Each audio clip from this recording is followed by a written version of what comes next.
Gaza के मजलूम फिलिस्तीनी इजरायली जुल्म के बाइस चारों तरफ से घिरे हुए हैं। इनकी हालत पर दुनिया के कोने कोने में जंगबंदी के मतालबे में भी एहतजाज हो रहे हैं।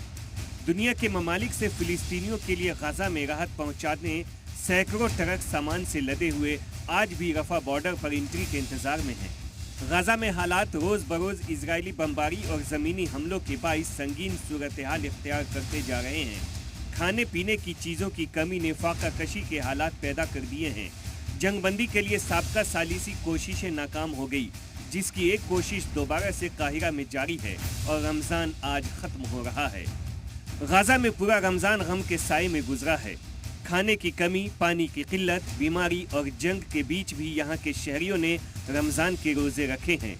धमाकों के बीच सेहरी हुई और नमाज के बाद खंडर में इफ्तार की गई, तो वहीं जमींदोज इमारतों के मलबों पर तरावी और नमाज अदा की गई। कल दुनिया भर में ईद मनाई जाएगी, लेकिन गाजा में इस बार ईद का इंतजार किसी को नहीं है।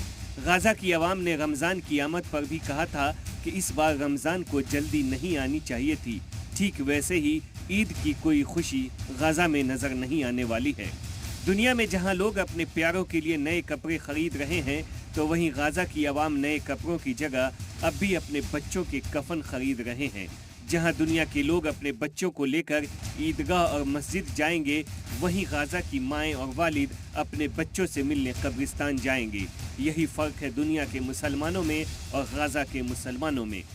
सलाम टीवी के लिए नदीम अहमद की रिपोर्ट।